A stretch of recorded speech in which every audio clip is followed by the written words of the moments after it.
Hi, welcome back to Stony Point Forge. I want to talk about a couple of new products I've come up with. This gnome, I hurried up and hammered this one out Thursday night because I wanted to take him to the Mabba Christmas party, and it was a big hit.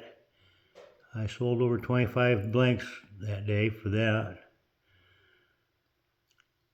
The kit will have a 3/16 pilot hole burned in there on all three parts. And it comes with a 1/2-inch rivet.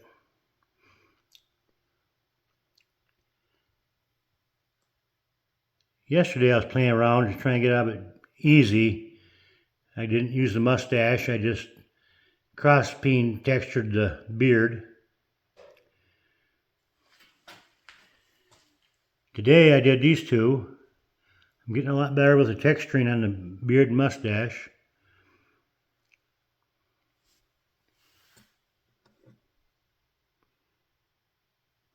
A couple weeks ago I come up with the Santa Claus face. I was playing around with it Friday. I stuck one of my gnome mustaches on the Santa Claus and liked it a lot better, so I hurried up and all the ones I had in stock, I swapped out all the mustaches and put the gnome mustache with the Santa Claus. And that kit comes with the mustache and the Santa face.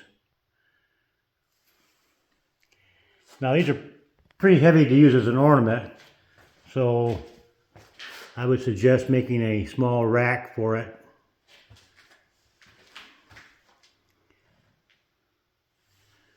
Now on these gnomes and Santa Clauses, I did have to come up with some special tooling for them. Here's a couple I'm working on right now. My first gnome, I chiseled the lines clear up to the nose.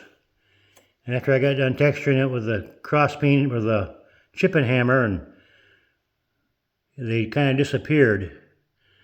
So I'm just going really deep right at the beginning. And you can barely see it when you get it just right. That really adds a lot of dimension to the beard. Now I wanted a nice smooth rim right here for the hat. So I ended up making a chisel out of a piece of car spring to achieve that. Now for the shoes, I created this punch for it. And for the Santa Claus face, for the eyebrows and mouth, I made this punch, or chisel. Now, before I make any more Santa Clauses, I'm going to redo it and make it less curved and a little shorter for the eyebrows.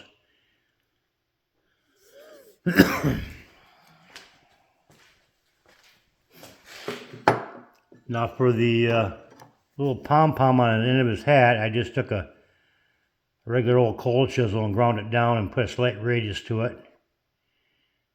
Kind of like you would for a veining chisel. And for all the beard hair marks, I just took an old chipping hammer, back when I was an arc welder, put a slight radius on the end of that, sharpen it up and put a little dull edge on the very end of it.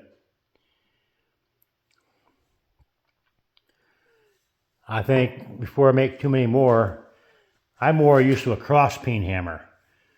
So I'll take and make a version of this, some a little bit heavier material so I can leave a deeper mark, and put the handle on sideways so it'll be a cross-peen chipping hammer that way.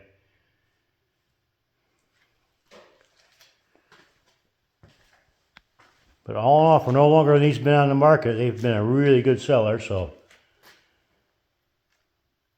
thanks a lot and catch me on the next one.